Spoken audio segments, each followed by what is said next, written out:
د ترکیې هیواد ولسمشر رجب طیب اردوغان په استانبول ښار کې د ولسمشر محمد اشرف غني سره کتلي. په کتنه کې ورسره څه ویلي دي؟ د افغانستان د آبادولو دپاره یې څه ویلي دي؟ د پاکستان په اړه ورته څه ویلي دي؟ د هر سره په دغه ویډیو کې وګورئ. ګرانو زړه ته رانږدې مینوالو، السلام علیکم. د ترکیې هیواد ولسمشر رجب طیب اردوغان په استانبول ښار کې د آسیا زړه د کنفرانس په یوې څنډه کې د افغان ولسمشر محمد اشرف غني سره کتلي دي او په دې ناسته کې ویلي دي چې ترکیه به تل د افغانستان د حکومت او خلکو ترڅنګ وي. اردوغان دغه راز د خبرو پر مهال ټینګار کړی دی چې په هر ډول حالاتو کې به ترکیه او ناټو په افغانستان کې د ترهګرۍ پر ضد د مبارزې په برخه کې ولاړ وي چې دا به نور هم دوام وکړي او لا به غښتلې ودرېږي.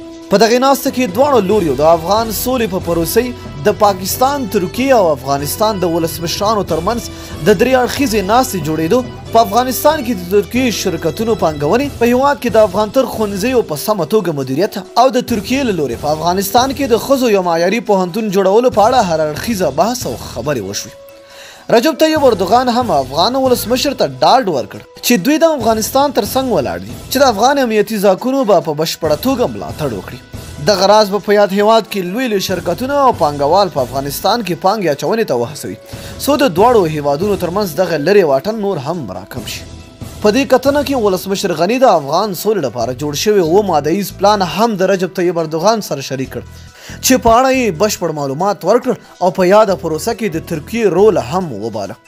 دغه راز د ترکیې ولسمشر اردوغان د آسیا زړه کنفرانس په یوې برخه کې د خبرو پر مهال وویل چې افغانستان په حساسو شرایطو کې قرار لري چې په دې توګه نړیوالو ته پکار ده چې په دغه هیواد کې زیاته پانګونه وکړي.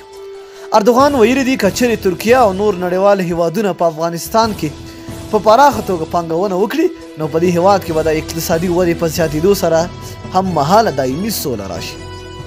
نوموړي په ټینګار سره وویل نړیواله ټولنه له افغان حکومت سره خپلو مرستو او همکاریو ته ژمنه ده، خو د افغانستان حکومت ته هم پکار ده چې پر خپلو کړو ژمنو باندې عمل وکړي او پوره یې کړي. ولسمشر غني د دې کنفرانس په څنډو کې د ترکیې د ولسمشر ترڅنګ د نورو هیوادونو له ولسمشرانو، لومړی وزیرانو او راغلو ټاکل شویو استادو سره هم کتلي دي او د افغانستان په اړه یې ورسره هر اړخیزه بحث او خبرې کړي دي.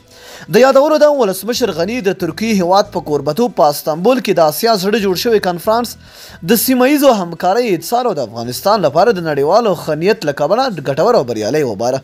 نو مینه او مننه چې ویډیو مو راسره ولیدله. تر بیا او بلې ویډیو د الله